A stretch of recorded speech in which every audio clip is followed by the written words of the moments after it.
3 साल जिस पर बहस हुई, बड़ी लंबी बहसें हुई, उसके बाद इस संविधान को पारित किया गया। और उस वक्त जो उसके निर्माणकर्ता थे डॉक्टर अंबेडकर, उनका जो भाषण था 25 नवंबर 1949 को संविधान सभा में, उसके कुछ हिस्से मैं आप लोगों को सुनाना चाहूँगा जो बड़े अहम हैं। उन्होंने संविधान की आलोचना जो करने वाले लोग थे, जो आज सत्ता में बैठे हुए हैं, इनमें से एक भी उस संविधान के पक्ष में नहीं था, बल्कि उसको पूरी तरह से गालियां दी गईं।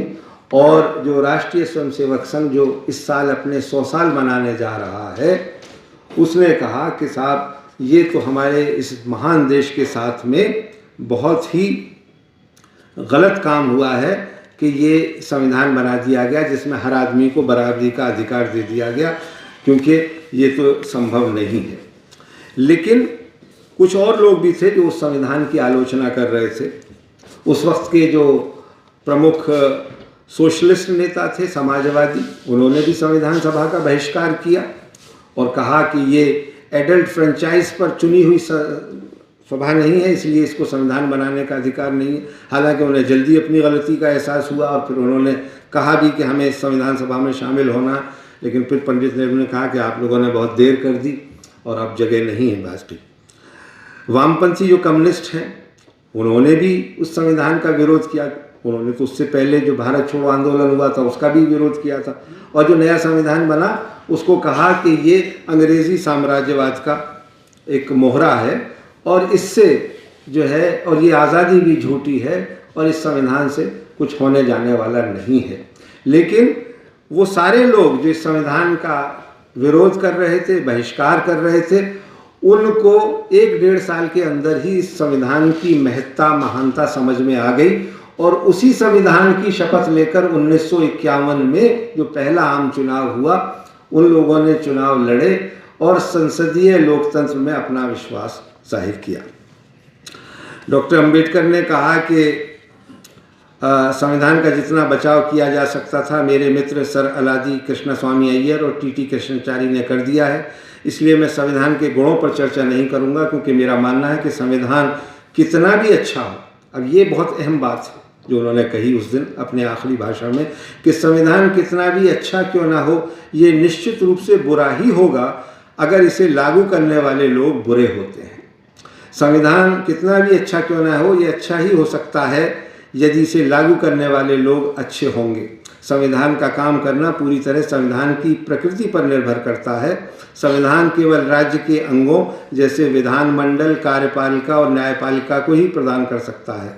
राज्य के उन अंगों का काम करना जिन कारकों पर ये निर्भर करता है वे हैं जनता और राजनीतिक दल, जिन्हें अपनी इच्छाओं और अपनी राजनीति को पूरा करने के लिए अपने साधन के रूप में इसे स्थापित करना होगा। कौन कह सकता है कि भारत के लोग और उनके उद्देश्य क्या हैं, या वे उन्हें प्राप्त करने के लिए क्रांतिकारी तरीक़ों को पसंद नहीं करेंगे। यदि वे क्रांतिकारी तरीक़ों को अपनाते हैं तो संविधान कितना भी अच्छा क्यों ना हो, ये कहने के लिए किसी भविष्यवक्ता की आवश्यकता नहीं है कि ये विफल हो जाएगा। इसलिए संविधान पर कोई भी निर्णय देना व्यर्थ है बिना इस बात पर ध्यान दिए कि जनता और उनकी पार्टियां इसमें क्या भूमिका निभाएंगी। फिर वो कहते हैं कि संविधान की निंदा मुख्य रूप से 2 पक्षों से होती है, कम्युनिस्ट पार्टी और सोशलिस्ट पार्टी। वे संविधान की निंदा क्यों करते हैं? क्या इसलिए कि ये वास्तव में एक बुरा संविधान है? मैं ये कहने की हिम्मत करता हूँ कि नहीं। कम्युनिस्ट पार्टी सर्वहारा वर्ग की तानाशाही के सिद्धांत पर आधारित संविधान चाहती है। वे संविधान की निंदा करते हैं क्योंकि ये संसदीय लोकतंत्र पर आधारित है। समाजवादी 2 चीज़ें चाहते हैं। पहली चीज़ तो ये कि अगर वे सत्ता में आते हैं तो संविधान उन्हें बिना किसी मुआवजे के सभी निजी संपत्तियों का राष्ट्रीयकरण करने या समाजीकरण करने की स्वतंत्रता दे दे। दूसरी चीज़ जो समाजवादी चाहते हैं वो ये कि संविधान में वर्णित मौलिक अधिकार निरपेक्ष और बिना किसी सीमा के होने चाहिए, ताकि अगर उनकी पार्टी सत्ता में आने में विफल हो जाती है तो भी उन्हें न केवल आलोचना करने की बल्कि राज्य को उखाड़ फेंकने की भी पूरी आज़ादी होनी चाहिए।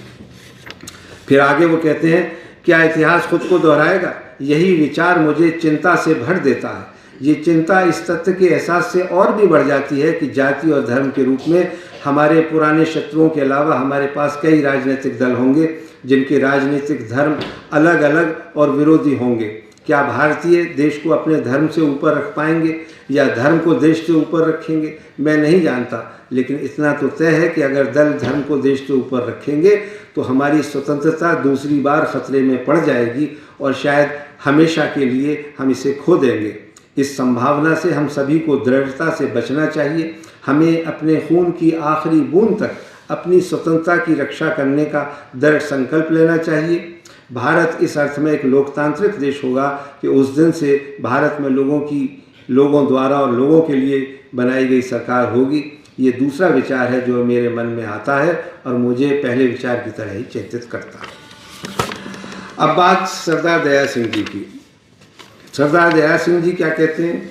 वो ये कहते हैं कि साहब ये संविधान जो है ये अल्पसंख्यकों खासकर मुसलमानों और सिखों के साथ न्याय नहीं कर पाया और इसलिए वो अपनी ये जो किताब है आईना, इसमें वो सरदार हुकुम सिंह और सरदार भूपेंद्र सिंह मान का उल्लेख करते हैं जो संविधान सभा के सदस्य थे और जिन्होंने ये कहते हुए संविधान सभा का बहिष्कार किया कि ये अल्पसंख्यकों खासकर सिखों को उनके अधिकार देने में विफल रहा। दया सिंह जी, मैंने कहा कि बहुत सारी कमियां हैं भारतीय संविधान में और वो रहेंगी और 100 से ज़्यादा बार उसमें संशोधन भी हो चुका है, लेकिन आज भी पूरी दुनिया में ये माना जाता है कि मानवाधिकारों की रक्षा का इससे बेहतर दस्तावेज कोई और दूसरा हो नहीं सकता। और कौन लोग संविधान का विरोध करते हैं? संविधान का विरोध वो लोग करते हैं जो फाशिस्ट हैं, जो फांसीवाद में यकीन रखते हैं और जो जानते हैं कि अगर इस संविधान को लागू किया तो हर नागरिक को बराबर के अधिकार दिए जाएंगे। फिर हिंदुत्व की राजनीति खत्म हो जाएगी। फिर हिंदुत्व के नाम पर जो ये ब्लेटेंट मेजॉरिटेरियन कम्युनल एजेंडा चलाया जा रहा है वो खत्म हो जाएगा। अभी क्या हुआ पिछले लोकसभा चुनाव में? यही कि उत्तर प्रदेश में खास करके राजनीतिक दल जो विपक्षी पार्टियां थीं वो ये नैरेटिव बनाने में कामयाब रहे कि ये लोग सत्ता में आए तो ये संविधान बदल देंगे, उसे ख़त्म कर देंगे। और उसके वाजिब कारण थे, क्योंकि उनके कई नेता जब ये कह रहे थे कि हम जब 400 पार आ जाएंगे तो हम इस संविधान को बदल देंगे। इसीलिए देखिए, कई बार कुदरत भी आपको एक ऐसा चांटा मारती है कि जिस अयोध्या को लेकर के आप राजनीति कर रहे थे, पूरे देश में हिंदुत्व की बात कर रहे थे, और जिस मुद्दे पर आप 2014 और 2019 में चुनाव जीते थे, वहीं से चुनाव हार गए। और वहीं नहीं हारे बल्कि पूरे अयोध्या मंडल में जो 8-10 सीटें हैं वहाँ बीजेपी बुरी तरह से हारी। जो राम मंदिर का निर्माण करने वाला व्यक्ति था, नृपेंद्र मिश्रा, प्रधानमंत्री कार्यालय का एक बड़ा अफसर, उसका बेटा चुनाव लड़ा पड़ोस की सीट से, वो भी चुनाव हार गया। तो क्या होता है कि कभी किसी को मुकम्मल जहां नहीं मिलता, कभी ज़मीन तो कभी आसमान नहीं मिलता। आप कह सकते हैं कि हमारे साथ बहुत ज़्यादती हुई, आप ये कह सकते हैं कि ऑपरेशन ब्लू स्टार के वक्त संविधान की रक्षा नहीं हो पाई, संविधान तार तार हुआ। आप कह सकते हैं कि 1984 के जो इंदिरा गांधी की हत्या के बाद इस शहर में सिख विरोधी दंगे हुए, उसमें संविधान की मर्यादा नहीं रह पाई। आपने अपनी किताब में और अपने लेखों में सही लिखा है कि 2002 में जब गुजरात में मुसलमानों का कत्लेआम हुआ तो संविधान की रक्षा नहीं हो पाई। खुद उस वक्त के प्रधानमंत्री अटल बिहारी वाजपेयी ने कहा कि नरेंद्र मोदी मुख्यमंत्री राजधर्म का पालन करने में विफल रहे, सार्वजनिक रूप से कहा। तो क्या हमें ये संविधान बदल देना चाहिए, या ये संविधान हमारे काम का नहीं रहा? मेरी नाक़िस राय है, हो सकता है मैं गलत हूँ और हो सकता है कि आप में से और कई लोग इसका बेहतर जवाब दे सकें, लेकिन मेरा ये मानना है कि इस संविधान ने जो आपको हक दिया है, हमारे बुज़ुर्ग अदीब भाई आ गए, मैं उनका इस्तकबाल करता हूँ। अदीब भाई तशरीफ़ लाएं। अदीब भाई मेंबर पार्लियामेंट रहे हैं और अपनी ज़िंदगी में भी और उसके बाद संसद में भी और संसद के बाहर भी इन्होंने इस संविधान की रक्षा करने के लिए बड़ी कुर्बानियाँ दी हैं, जिस पर आज हम बात कर रहे हैं। तो आपका खैर मक़दम है, स्वागत है अदीब भाई। मैं ये अर्ज़ कर रहा हूँ कि बहुत सारी चीज़ें आप निकाल सकते हैं और जो हैं, और आपकी इत्तला के लिए जिसका जिक्र आपने अपनी इस किताब में नहीं किया है, एक लड़ाई जो हम सुप्रीम कोर्ट में लड़ रहे हैं कि ये संविधान जो डॉक्टर अंबेडकर का बनाया हुआ संविधान है, ये शेड्यूल कास्ट और शेड्यूल ट्राइब्स को आरक्षण देने की बात करता है। लेकिन ये 1990 तक सिर्फ हिंदू शेड्यूल कास्ट और शेड्यूल ट्राइब्स को आरक्षण देने की बात करता था। 1990 में जब वीपी सिंह प्रधानमंत्री हुए, जिनके प्रधानमंत्री काल में डॉक्टर अंबेडकर को भारत रत्न दिया गया, जो बहुत पहले दे दिया जाना चाहिए था, उन्होंने जो सिख शेड्यूल कास्ट हैं, जिन्हें आप लोग शायद मजहबी सिख कहते हैं, और जो बौद्ध सिख हैं, बौद्ध हरिजन हैं, दलित हैं, उनको आरक्षण देने का काम किया। लेकिन आज भी जो शेड्यूल कास्ट मुसलमान और शेड्यूल कास्ट ईसाई और शायद दूसरे भी संप्रदायों में हो सकते हैं, क्योंकि अल्पसंख्यक, माफ़ कीजिएगा, मुसलमान और सिख ही नहीं है इस देश में। मुसलमानों के बाद दूसरा नंबर ईसाइयों का है और फिर सिखाते हैं, और उसके बाद बौद्ध भी हैं, जैन भी हैं, पारसी भी हैं। ये तो मजहबी अल्पसंख्यक है, और फिर पता नहीं कितने इस देश में भाषाई अल्पसंख्यक हैं। हर राज्य में अलग भाषा बोलने वाले लोग हैं। तो क्या उन सब के साथ भी हम इंसाफ कर पाए हैं इन पिछले 75 सालों में? ये भी सोचने की बात है। तो मैं ये अर्ज कर रहा था कि चूंकि दलित मुसलमानों को और दलित ईसाइयों को आरक्षण का लाभ नहीं मिल रहा है, यानी बिहार में पाखाना साफ करने वाला लाल बेगी और हलाल खोर मुसलमान, उसने क्या कसूर है कि उसको शेड्यूल कास्ट नहीं माना जाता? वो शेड्यूल कास्ट है। लेकिन तो वो जो आर्टिकल 351 है, उसके खिलाफ सुप्रीम कोर्ट में अपील चल रही है। लेकिन क्या जो हमारी सेकुलर सरकार थी, कांग्रेस पार्टी की यूपीए सरकार, कपिल सिब्बल जिसके कानून मंत्री थे, उन्होंने भी सुप्रीम कोर्ट में यह हलफनामा दिया कि साहब ये लोग जो हैं, यानी दलित मुसलमान और दलित ईसाई, ये देशी नहीं है, यानी ये दूसरे धर्म के मानने वाले, विदेशी धर्म के मानने वाले, इनका धर्म यहाँ भारत में पैदा नहीं हुआ। तो हम आरक्षण सिर्फ उसी धर्म के लोगों को दे सकते हैं जो भारत में पैदा हुआ। तो यहाँ जाति व्यवस्था में भी आपने भेद कर दिया। यानी मैं अगर दलित पैदा हुआ हूँ और मुसलमान हूँ, तो इसमें मेरा क्या कसूर है? भाई मुसलमान होना मेरा कसूर हो गया? मैं तो उसी 5000 साल की बीमारी का मारा हुआ हूँ जिसने जाति के नाम। और मुझे यहाँ ये कहते हुए अदीब भाई मुझे माफ़ करेंगे कि मुसलमानों में भी जाति प्रथा कोई कम नहीं। शेख सैयद मुग़ल पठान और धना जुलाहा मनिहार, आज भी उनकी मस्जिदें अलग हैं, कब्रिस्तान अलग हैं। मेरे अपने गांव में आज़ादी के 75 साल बाद और संविधान लागू होने के 75 साल बाद उन मुसलमानों को जो बैकवर्ड हैं, उस मस्जिद में की पहली सफ़ में नमाज पढ़ने की इजाज़त नहीं है, जो इस्लाम बराबरी की बात करता है, मसावात की बात करता है।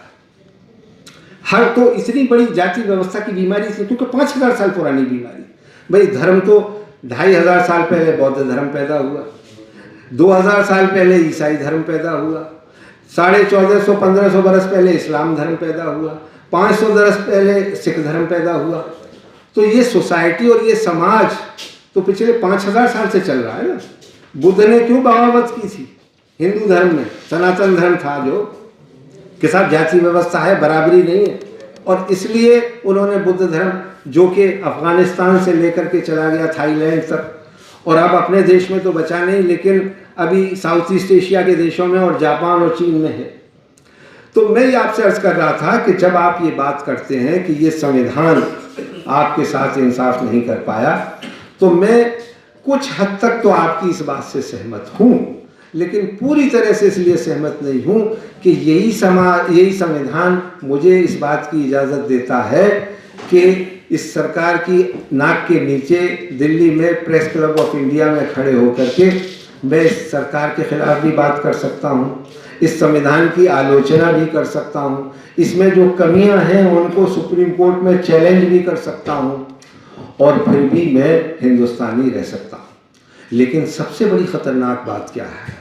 सबसे बड़ी ख़तरनाक बात ये है कि जब इसी मुल्क में, जो मेरा अपना मुल्क है और जो मुझे बहुत अजीज़ है, और मुझे दुनिया की कोई नागरिकता दी जाए, अमेरिका, ब्रिटेन, कनाडा, ऑस्ट्रेलिया, मैं कभी भी हिंदुस्तान छोड़ना नहीं चाहूँगा, क्योंकि इससे मुझे मोहब्बत है। मगर जब इसी मुल्क में मुझे दूसरे नंबर का शहरी करके बताया जाता है और कहा जाता है कि तुम्हारा इस देश में कोई हिस्सा नहीं है, तब मुझे बहुत तकलीफ़ और अफसोस होती है, अफसोस होता है। और फिर मैं सोचता हूँ कि क्या मेरे बुज़ुर्गों ने पाकिस्तान न जाके कोई गलती की, और अगर शायद वो उस वक्त चले गए होते तो क्या कुछ बेहतरी हुई होती?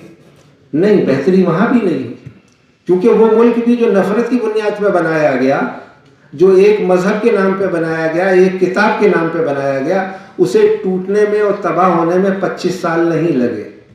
क्यों? क्योंकि बराबरी का कंसेप्ट नहीं था वहाँ भी। वहाँ पंजाबी मुसलमान जिसकी फ़ौज थी, वो बंगालियों को मुसलमान तो छोड़िए, इंसान ही नहीं समझता था। इसलिए बांग्लादेश का निर्माण क्यों हुआ? क्यों टू नेशन थ्योरी ख़त्म हो गई? मौलाना आज़ाद ने सन 46 में चट्टान मैगज़ीन को दिए एक इंटरव्यू में सूरज कश्मीरी से कहा था कि ये मजहबी जुनून इस वक्त जो मुसलमान के सर पर नाच रहा है, क्योंकि जब पाकिस्तान का आंदोलन चल रहा था तो उस वक्त नारा लगता था, पाकिस्तान का मतलब क्या? ला इलाहा इल्लल्लाह, मुसलमान है तो मुस्लिम लीग में आ, जो मुस्लिम लीग में नहीं वो मुसलमान नहीं।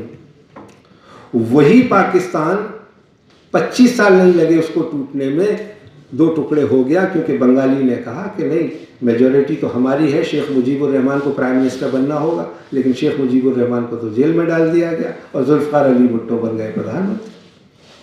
इसलिए बांग्लादेश बना। आज इस मुल्क को भी पाकिस्तान बनाने की कोशिश की जा रही है।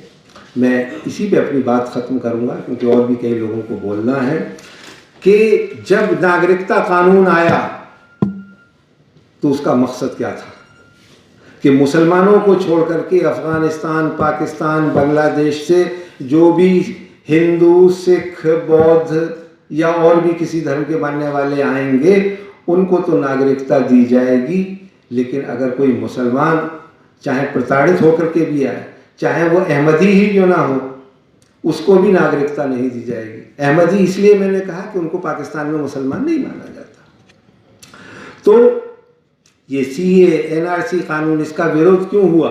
शाहीन बाग से लेकर के 150 जगह मुसलमान औरतों ने, उनमें कोई मर्द शामिल नहीं था, औरतों ने प्रोटेस्ट किए और ये कहा कि इस मुल्क का संविधान हमें इस बात की इजाज़त देता है कि हम इस देश के बराबर के नागरिक हैं, और इसलिए किसी सरकार को, किसी पार्टी की आइडियोलॉजी को या किसी इंडिविजुअल को यह हक हासिल नहीं हो जाता कि जो हमें संविधान मिला है उसको, उसके तहत आप हमें नंबर 2 का शहरी बना दो। और कैसे बना दिया? 2024 के इलेक्शन से पहले तक बीजेपी के पार्लियामेंट में 300 लोग लोकसभा में थे और 100 राज्यसभा में। उनमें एक भी मुसलमान नहीं था, एक भी ईसाई नहीं था, एक गलती से सिख था। और हमें बताया जाए कि हम तो भारतीय संविधान की शपथ लेके और उसके तहत सत्ता में आए हैं।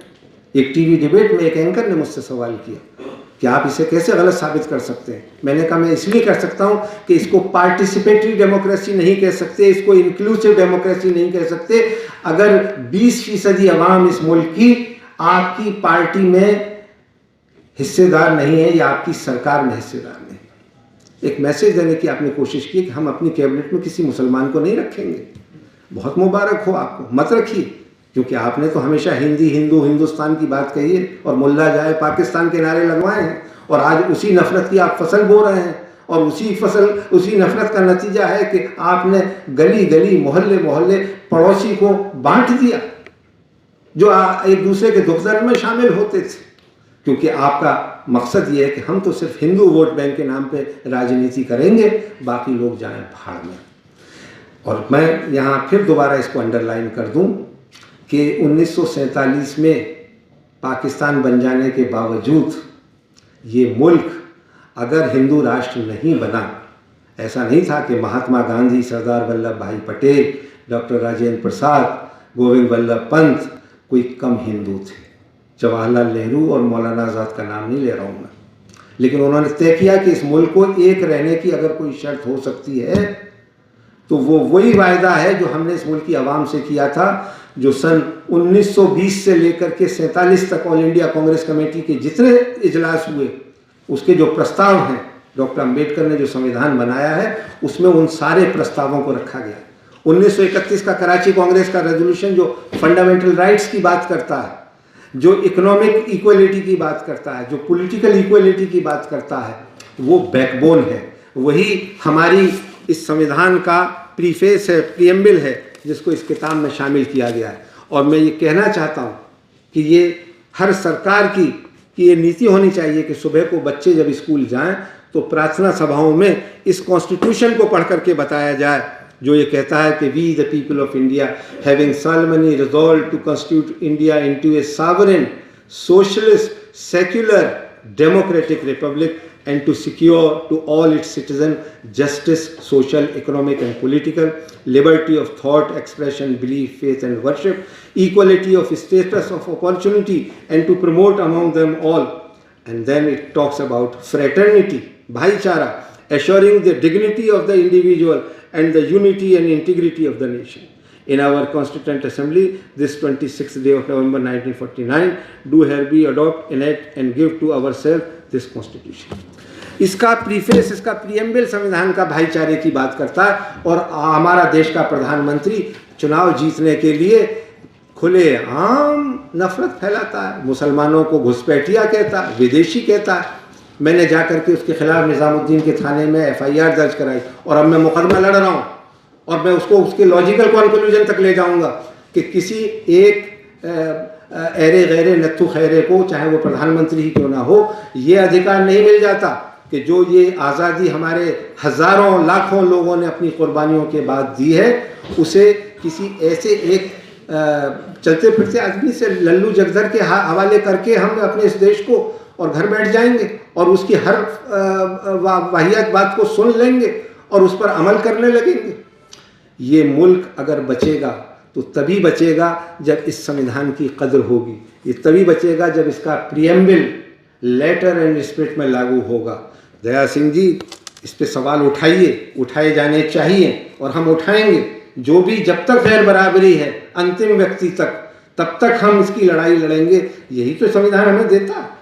क्या इसका कोई और दूसरा अल्टरनेटिव हो सकता है? पिछले 75 सालों में आज तक तो कोई अल्टरनेटिव नहीं दे पाया। जो अल्टरनेटिव दे रहे थे और जो इसका विरोध कर रहे थे सन 50 में भी, गोलवलकर साहब ने क्या कहा है कि ये जो है ये पश्चिम से आयात डेमोक्रेसी जो है, लोकतंत्र, इससे उन्हें बहुत खतरा कि जो हमारी पहले से नीति थी ना कि जिसमें ये मनुस्मृति के तहत जो देश चल रहा था वैसा ही होना चाहिए। जो हमारा हिंदुत्व का झंडा है, भगवा सिर्फ वही, इसमें 3 रंग क्यों डाल दिए? इस पे ऐतराज़ है। उन्हें ऐतराज़ इस बात पे है कि जनगण मन क्यों गाया जाता है, वंदना क्यों नहीं होती जो RSS के हेडक्वार्टर में होती है। और उन्होंने अभी 10-12 साल तक अपने हेडक्वार्टर पर ये झंडा भी नहीं लगाया, तिरंगा, न कभी संविधान को माना और हमेशा यही कहा कि ये जो है बहुत ही ख़राब है। मैं आपको 1 मिनट में बस सिर्फ इतना करके कंक्लूड करूँगा कि जो गोलवलकर साहब ने उस वक्त में कहा था कि उनका ये कहना था कि साहब हिटलर का जो तरीक़ा है वो आदर्श है और उसी पर वो चल रहा है। कि हिटलर ने जो यहूदियों के साथ किया, हालांकि आज उनकी सबसे ज़्यादा दोस्ती यहूदियों से, लेकिन उस वक्त में वो कहते हैं कि हिटलर ने जो किया वही सही किया और जाति की श्रेष्ठता होनी चाहिए और इस देश में वैसा ही सिस्टम होना चाहिए जो हिटलर ने चलाया था। इसलिए आप देख रहे हैं कि पिछले 10 सालों से लोकतंत्र को पामाल किया जा रहा है, उसको जितना ख़त्म किया जा रहा है वो। जी, गोलवलकर साहब अपनी किताब वी अवर नेशनहुड डिफाइंड में कहते हैं, जर्मनी ने जाति और संस्कृति की शुद्धता बनाए रखने के लिए सेमेटिक यहूदी जाति का सफाया कर पूरी दुनिया को स्तंभित कर दिया था। इससे जातीय गौरव के चरम रूप की झांकी मिलती है। जर्मनी ने ये भी दिखला दिया कि जड़ से जिन जातियों और संस्कृतियों में अंतर होता है उनका एक संयुक्त घर के रूप में विलय असंभव है, यानी तुम हिंदुस्तानी होकर नहीं रह सकते। ये आरएसएस की विचारधारा। और 1966 में उन्होंने एक दूसरी किताब लिखी, बंच ऑफ थॉट्स। उसमें उन्होंने लिखा कि इस देश में 3 खतरे हैं, एक मुसलमान, दूसरे ईसाई और तीसरे कम्युनिस्ट या सोशलिस्ट। ये सभी भारत के लिए खतरा हैं, ऐसा गुरुजी मानते थे। वर्ण व्यवस्था के वो प्रबल समर्थक थे और उन्होंने खुल करके इसका विरोध किया। 30 जनवरी 1966 जब इंदिरा गांधी को प्रधानमंत्री बने हुए कोई 15 दिन हुए थे, उसके एडिटोरियल में गुरुजी लिखते हैं, अब ये साफ होता जा रहा है कि महिलाओं को मत देने का, अधिकार देने का फैसला गलत और फिजूल था। एक हिंदू होने के नाते मैं मानने को मजबूर हूँ कि हमारे लिए अभी और बुरे दिन आने वाले हैं। इतिहास गवाह है कि जब कहीं महिलाओं ने हुकूमत की है वहाँ अपराध, गैर बराबरी और अराजकता इस तरह फैली है जिसका जिक्र नहीं किया जा सकता। साथ ही उन्होंने ये भी जोड़ा कि महिला अगर विधवा हो और शासक हो जाए तो मुल्क की बदनसीबी शुरू हो जाती है। उल्लेखनीय है कि इंदिरा गांधी उस वक्त जब प्रधानमंत्री बनी तो वो विधवा थी। यानी ये जिन लोगों की आइडियोलॉजी हो उनसे आप ये उम्मीद करेंगे कि मुल्क एक होगा। ये हिंदू राष्ट्र क्यों नहीं बना? इसलिए कि बनेगा जिस दिन बना लीजिए आप। मेजॉरिटी है, डेमोक्रेसी में मेजॉरिटी तय करती है। अगर 80% लोग तय कर लेंगे इस मुल्क के, या उसके 60% लोग भी कि ये मुल्क हिंदू राष्ट्र होना चाहिए, ये हो जाएगा, कोई रोक नहीं सकता। मैं या अदीप भाई या कोई XYZ, दया सिंह जी, कोई नहीं रोक पाएगा। लेकिन फिर इस मुल्क को चला पाओगे, इस पर बहुत बड़ा सवालिया निशान है। उसकी मिसाल आपके सामने है। आस पड़ोस जितने भी देश हैं सब में सैनिक तानाशाही रही है, राजशाही रही है। अकेला भारत तीसरी दुनिया के ऐसे देशों में है जिनमें इमरजेंसी के 19 महीने छोड़ दीजिए तो पिछले 75 साल से लोकतंत्र चल रहा है। और चल ही नहीं रहा, बल्कि जो पौधा रोपा गया था संविधान सभा के माध्यम से इस भारतीय संविधान के, वो आज एक तनावर दरख्त बन गया है। पूरी दुनिया उसका लोहा मानती है। और मनमोहन सिंह जब हमारे प्रधानमंत्री थे तो पूरी दुनिया में उनकी एक धाक थी। उन्हें तो सिख होने के नाते, कितने इस देश में सिख हैं, प्रधानमंत्री क्या, उन्हें तो सांसद बनने के भी लाले पड़ गए और पढ़ ही गए थे। नई दिल्ली से जब लोकसभा चुनाव लड़े तो हरा दिया गया, लेकिन वो इस देश के प्रधानमंत्री बने। उस समय मैं लंदन में था, BBC में काम करता था, तो वहाँ विदेशी अंग्रेज़ खास करके मुझसे सवाल करते थे, यार what kind of country this India. मैंने कहा क्यों, क्या हुआ? कि इसमें इस देश का प्रधानमंत्री एक सिख है, राष्ट्रपति एक मुसलमान है और उसको चलाने वाली सरकार को UPA चेयरपर्सन सोनिया गांधी एक ईसाई है। ऐसा भी संभव है, ऐसा भी होता है। पाकिस्तानियों को यकीन नहीं होता था कि ऐसे भी देश चलता है। क्या वाजपेयी जी को अब गद्दी छोड़ के जाना पड़ेगा? मैंने कहा हमारे यहाँ तो जाना ही पड़ता है, पाकिस्तान में शायद न जाना पड़ता। तो बहुत बहुत शुक्रिया, आप लोगों ने मेरी बात सुनी। मैं माफ़ी चाहता हूँ अगर मेरी बात से किसी को दिल आज़ारी हुई हो, कोई तकलीफ़ पहुँची हो, लेकिन दया सिंह जी को मुबारकबाद दीजिए कि इन्होंने जो झंडा उठा रखा है ये जारी रहे। ये हर मौसम में बारिश की, ठंड की, गर्मी की परवाह किए बिना जो बात इनको कहनी होती है और जो इनका पीस मिशन है उसको लेके कश्मीर से कन्याकुमारी और कच्छ से कोहिमा तक जिहाद छेड़े रहते हैं। बहुत बहुत मुबारक दया सिंह जी और बहुत बहुत शुक्रिया, धन्यवाद।